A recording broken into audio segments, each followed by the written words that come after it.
Hi, I'm Keith, and this is my dad, Kerwin. This is Father.Son.Galaxy. Today we're speaking with Emmy Award-winning broadcast journalist, producer, and author Clayton Sandell. Mr. Sandell worked as a correspondent for ABC News, appearing on Good Morning America, World News Tonight, and Nightline. In 2021, he joined the EW Scripps Company as a national correspondent for Newsy. He's also a huge Star Wars fan.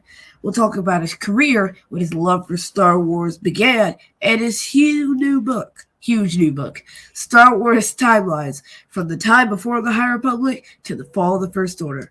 Mr. Sandell, welcome to Father.Son.Galaxy. My friends, hello. Hmm. Uh, Thank you.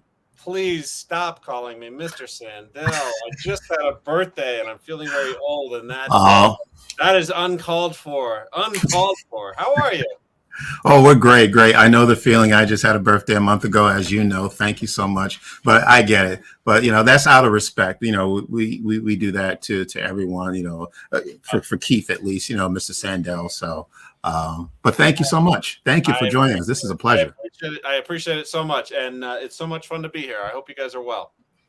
Yes, we are. Thank you. All right. Very well. All right, so first question. Let's start with talking about your career. Why did you decide to become a journalist?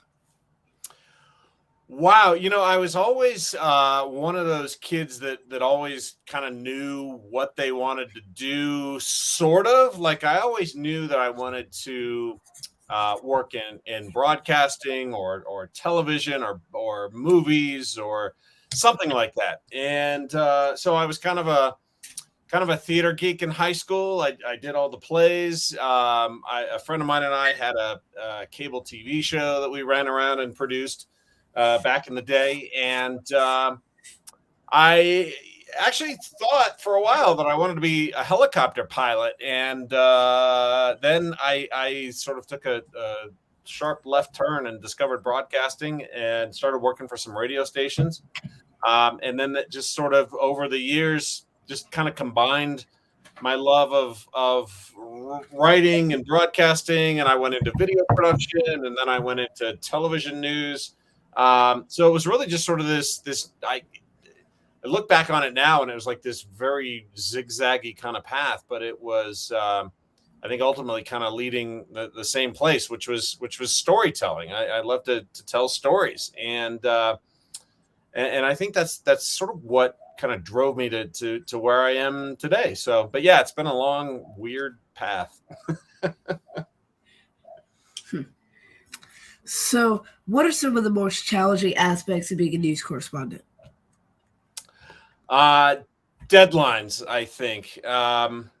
Nothing, the clock does not stop. There is a broadcast that has to hit at a certain time, and you have to have something ready in that amount of time. So I think that's the biggest challenge, and it's putting a broadcast together.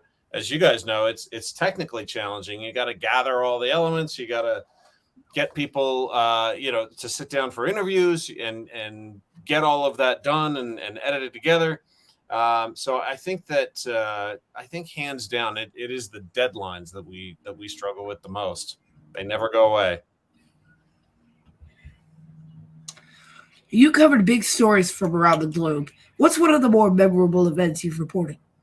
Wow. That's a really good question. I'll talk about the extremes of what I've done. I've natural disasters, climate stories always take you, it seems, to some of the most interesting places around the world. And two of them stand out to me. One of them is Greenland. I went there in 2006, I think. And we were there reporting on the warming climate's effect on what was happening in Greenland.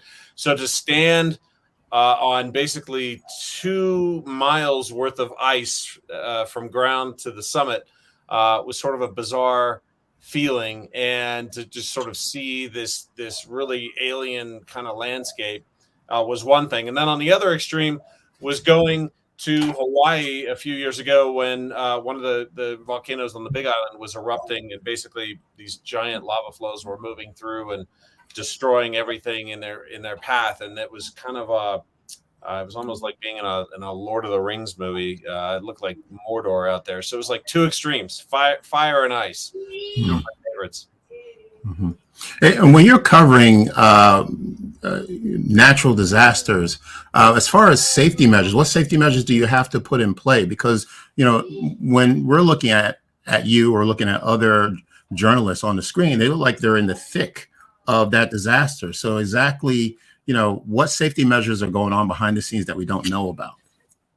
Yeah, kind of depends on what it is, but say a wildfire, we have a lot of safety gear that we keep with us. We've got all of the same stuff that a typical firefighter would have.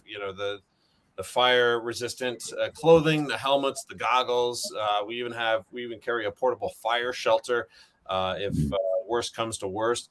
So we carry safety gear, like something like a hurricane. A lot of times when you see reporters standing out there in the wind and the rain, telling you not to go out in the wind and the rain, right?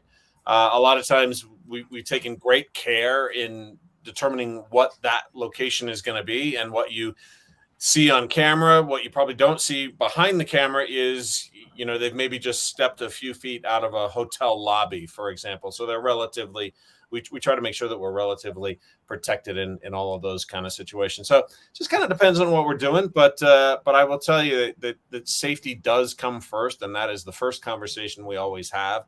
And we try to make sure that we're never out there doing anything that is going to get anybody in trouble. Yeah. So not only are you this world-renowned journalist, you, as we said earlier, you're a huge Star Wars fan. So that's how right. did you get? How did you guess? How did you guess? I don't know. Just these we have a connection. Maybe it's the Force. Because it's one of those things. We just know. Yes, we just know. We could just tell. So how were you introduced to Star Wars? By my aunt and uncle when I was 4 years old. They took me to see Star Wars in the theater. I actually remember sitting there before the movie started, and I remember them sort of explaining what I was about to see. It's like you're going to see Darth Vader walk in. He's the guy dressed in all black. He's the bad guy. But then you're going to see the stormtroopers, and they're in all white. And so they were sort of like trying to sort of prep me for what I was about to see, because at 4, I mean, there's some intense scenes to that movie, and I think they were kind of getting me ready and making sure that I was going to be able to handle it. And so, yeah, I saw it in the theaters when it first came out, and it just instantly imprinted itself onto my DNA. And then I remember going a few years later with my Aunt Dana and standing in line for probably 4 hours or so at the one theater in my hometown of Riverside, California, waiting with all the other fans to get a seat for the showing. And so early on, family members got me into it, and then it was just kind of off to the races. Yeah.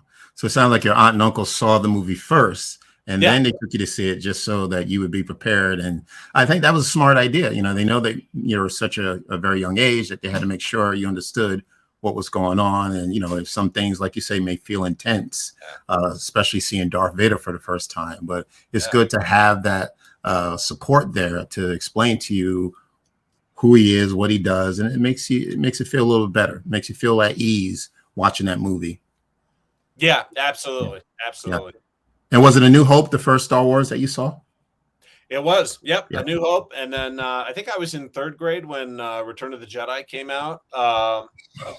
And that was, we all kind of thought that was it as far as Star Wars. So what I kind of did is I turned toward, I was always just fascinated with the behind the scenes, the aspects, everything about how everything was done, how the models were made, how the effects were created, all that fun stuff. And so without the new movies, without any more movies, that's kind of where my interest went.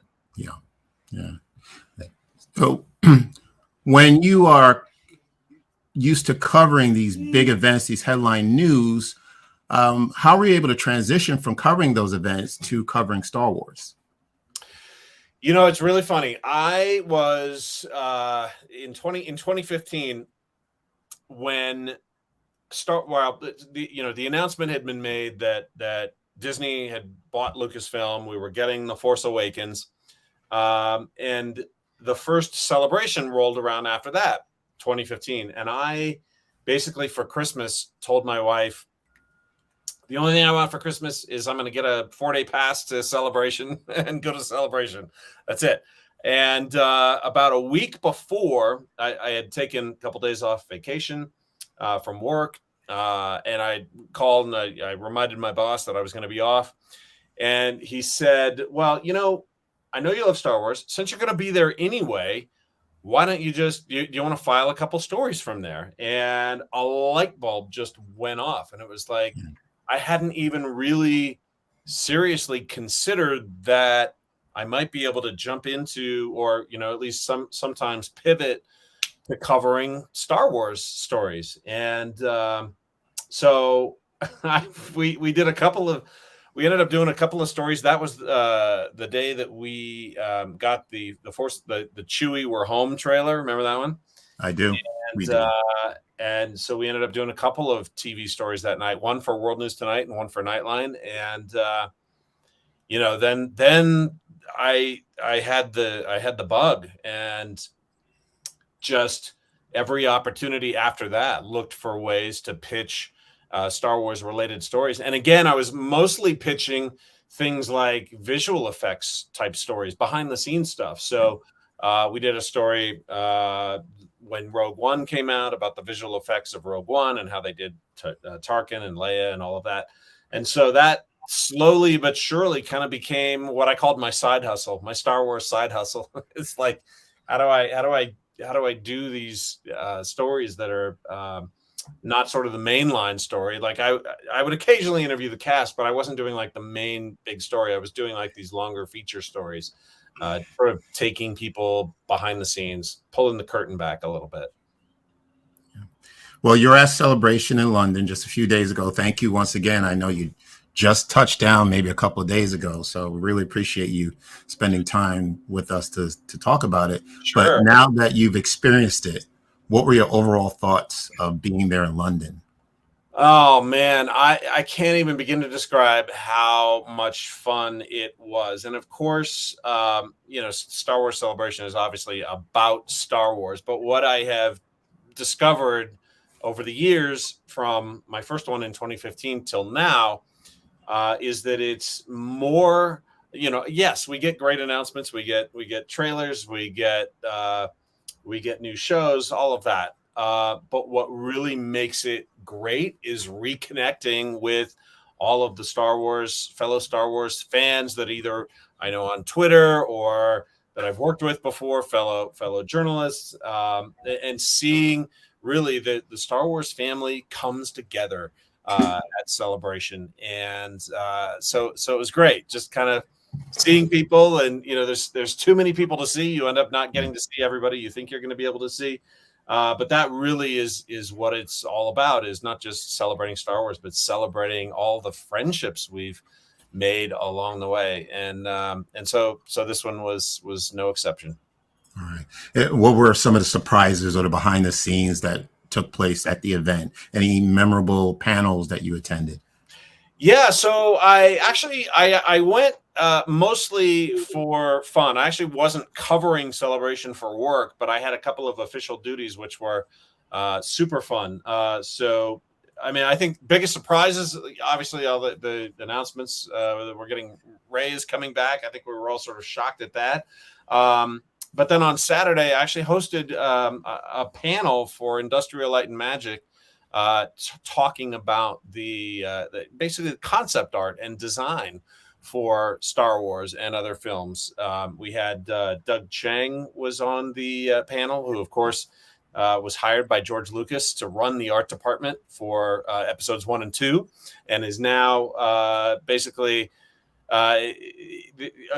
executive in charge of all sorts of creative things when it comes to Star Wars. Concept art, design, costumes, effects, all of these different things. So Doug was on it, and then also supervising art director from ILM in London, a guy named Jason Horley. So the three of us had a really great panel. We filled the house and talked about what goes into designing Star Wars, and it was just kind of one of those pinch me moments, because like I said, my first Celebration was 2015. I was a total outsider. I didn't know what Celebration was all about, and to be able to now sit down and host an official panel was just out of this world. It was so cool, and got to hang out with my friends at the Star Wars show at the live stage a little bit, kind of when I was not walking around and or doing panels or anything like that. I was kind of hanging out backstage with those folks. I ran into Carl Weathers back there, Grief Karga himself. Saw Giancarlo Esposito a couple times. And also, this was kind of a surprise. I was there with a friend of mine named David Whiteley, who's a broadcaster in England. And he did a documentary a few years ago called The Galaxy That Britain Built. And so he knows Robert Watts fairly well. Robert Watts, of course, was one of the producers on Star Wars, all through the original trilogy, and also worked on Raiders of the Lost Ark. He was there, so I got to meet him. He's just a legend from my childhood films. So it was cool to kind of run into him and chat with him for a minute. But yeah, it was really just kind of neat to see everybody come together, and we'll talk about the book too. We did some fun stuff around the book, but yeah, it was just kind of a neat, so many people coming together to make that show happen, and it was kind of fun to see a lot of them. I was looking at your Twitter page, and I did see that picture that you took of Robert Watts. That was awesome. Yeah. He was so nice, and you can Google it. I hadn't seen this picture of him when they were filming Empire Strikes Back, but there's a picture out there where he's sitting atop a tauntaun in the Hoth hangar there, which is, I think, probably one of my favorite pictures of him ever. But it was really neat. And what was really cool is that when we were talking to him backstage, and at the same time that Warwick Davis was leaving the live stage, he had just appeared on the live stage live stream, and he came back and went past Robert Watts, and it was like this little mini Return of the Jedi reunion, because they hadn't seen each other in years, and so they like smiled and hugged and talked about meeting up, and so it was really neat to sort of stand there and witness this moment. It was another one of those like pinch me moments. That's really cool. And one of the advantages of being there in person at the celebration was you got to see a Mandalorian episode, right? The one that just aired yesterday. We did. Yeah. Yeah. That was great. Yeah. So they, at the showcase on Friday, I guess, they said that everybody who was in that room could come back and screen this episode later in the evening, and so we all came back and watched it. And I actually, because my panel was the next day, I almost skipped it because I still had some things to do, some work to do on that, and I'm glad I didn't. Although it was tough to see it and then not want to like tweet about it and tell everybody about it. We had to wait. We had to wait a few days, but we were honoring Jon Favreau's request to keep it quiet, to not spoil it for anybody. Yeah. And I think for the most part, people did that. I'm very anti-spoiler because my best friend in third grade, Chris Martinez, came running up to me on the playground when I was in third grade to tell me that Luke and Leia were brother and sister, which I had not seen the movie yet. So I sort of like bummed. So we kept it on the down low, kept it spoiler free. Right. No, that's fine. That's fine. We're not going to go too much into it. You know, I know it's already out there for people to see, but I was wondering what was, now that we know that, what happened in this episode. So this was episode 23. I think so. Yes. Yeah. Episode 23. What was the biggest what got the audience the most excited? What was the scene in that episode that got the people so excited and so surprising that they probably jumped out of their seats or they just yelled and cheered? I will tell you there were two things. One, there was a woman in the audience who was clearly probably one of the biggest fans of Thrawn that that I have ever seen. And so whenever there was even a brief mention of Thrawn, she was literally like hyperventilating. I thought she was so excited that at the prospect of seeing or even just hearing about Grand Admiral Thrawn. She was screaming. She was so happy that was happening. So for her, so that was kind of cool to see somebody have that kind of reaction to a character that they were only talking about. We never even saw him in the episode. For me, I mean, come on, IG-12, right? Yes. Nothing beats IG-12 for me. Yeah. I thought that was a brilliant sort of visual to put Grogu inside the old droid. So for me, that was absolutely my favorite part. Yeah, that was pretty cool. Grogu has a way to arm himself now, you know, and he can move around and he can, talk, maybe just say yes and no for now, but maybe they'll enhance it so he can maybe speak full sentences. But, he seems to be very, very knowledgeable on how to communicate and how to move. I expect that maybe IG-12, they may bring a blaster for Grogu to have so that he can defend himself. Who knows? I mean, he's 50 years old. There's nothing really to protect him from. Right, exactly. I mean, he's in the suit. You can see him clearly. There's no armor or anything that will protect him, but he's going to need something else, I would think, Yep. To fire, Yeah. Absolutely. I think it just opens up a lot of potential for what that character can do. And frankly, I think a lot of it's going to be hilarious. Yeah. All right. It was a wonderful episode. I also like the tweet that you mentioned because the episode before was mixed with some of the Star Wars fans. And I think they were really upset about where is this show going? What's going on? That's where it was going. Yeah. And then I saw your tweet and then you said, just you wait.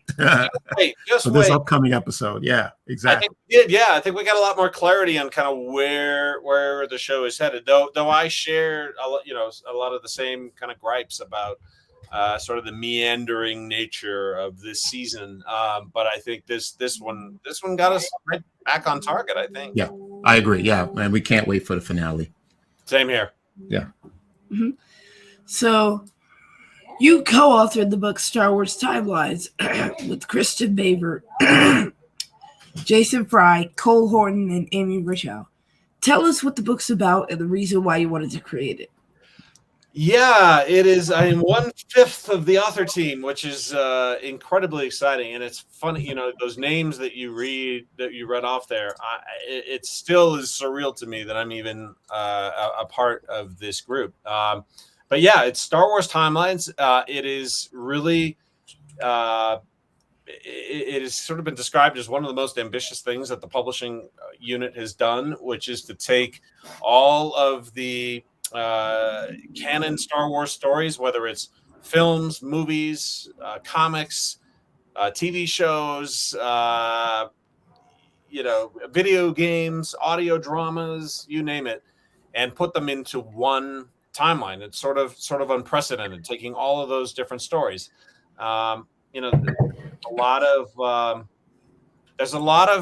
traditionally been a lot of on-ramps onto the Star Wars freeway, right? And people find Star Wars in different ways and they all kind of love their own things. And this is neat because it's the first time that a lot of these things have been put into one place. And so we're covering the timeline from the time of the High Republic, 25,000 years ago to up to, the rise of the First Order. So there's lots and lots in it. It was one of the hardest things that I have ever done. But when I was approached about it, I couldn't say no to participating in something like that. And especially, like I said, with the people that are involved with it, including some just tremendous book editors at DK, which is the publisher. And we worked with them mostly over Zoom and email. And so going over for Celebration, we all got to finally meet face to face, which was really, really fun after all this time, because I started it in my involvement in it started in late summer of 2021. So we've been working on it for a long time, and it will finally be out April 25th, I believe. So a few copies are out there already. The Forbidden Planet, which is a kind of a sci-fi nerd store in London, had copies of it exclusively available at Celebration, so people were able to buy it and take it home for the first time. But it should start shipping any day now for the release date. Okay, and that's the end of April this month, correct? Yeah. Yep. Yeah, I can't wait. That sounds like an awesome book. I can't wait. Yeah, it's been so much fun. So, like I said, hard to work on, but fun to work on, and we were all sort of in the battle together. So it was neat to. Yeah, and it sounds like it'll be fun to read. It'll be a great reference book.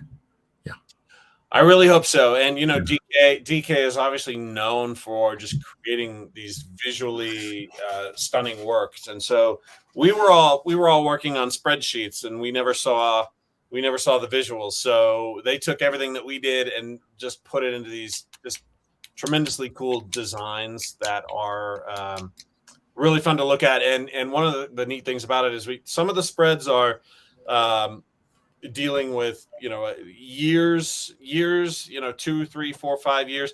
Some of them are very specific, like you'll drill down. One of the spreads, for example, that I worked on was the Battle of Hoth and the Battle of Yavin. So those big moments that we get really granular and in the weeds on some of those events, which is really fun. And so the idea is to tie in, for example, things that maybe you didn't know if you had only seen the movies. So we're tying in events that took place during the Battle of Hoth that maybe happened in a novel or a comic or something like that. So you kind of put them all into one for the first time. Wow. This sounds like a fantastic book. I can't wait. So, Clayton, this has been so much fun. Once again, this has been an honor and a pleasure having you on the podcast. Well, it has been an honor to be here. I'm so excited, and we'll have to do it again sometime soon. And I got to say, you guys were missed in London. We missed you. Oh, thank you so much. We're looking forward to the next one. Absolutely, yeah. We'll see. Yeah, that's right. Where can people find you, Clayton? Well, you can catch me and my stories on Scripps News, which is scripsnews.com. We also stream everywhere. And we're online. And then if you want to catch me, I'm still for now on Twitter, which is at Clayton_Sandell, and doing a lot more on Instagram these days, which is at Clayton Sandell, all one together. So one of those places you can hit me up, tag me, and send me a message, and I'll get back to you at some point. Wonderful. Keith, where can people find us? Well, you can listen to us wherever you get your podcasts. Socials, Facebook, Twitter, and Instagram at Father.Son.Galaxy. Website, Father.Son.Galaxy.com. Merch store is Father.Son.Galaxy.myspreadshop.com. And our Patreon page is patreon.com/Father.Son.Galaxy. Yes. And we're all on the socials. Yeah, I said that. Very good. Excellent. All right. Clayton Sandell, thank you so much. Emmy Award-winning broadcast journalist. Thank you once again. Thank you, everyone, for listening or watching this episode. Until next time, take care, and we will see you again.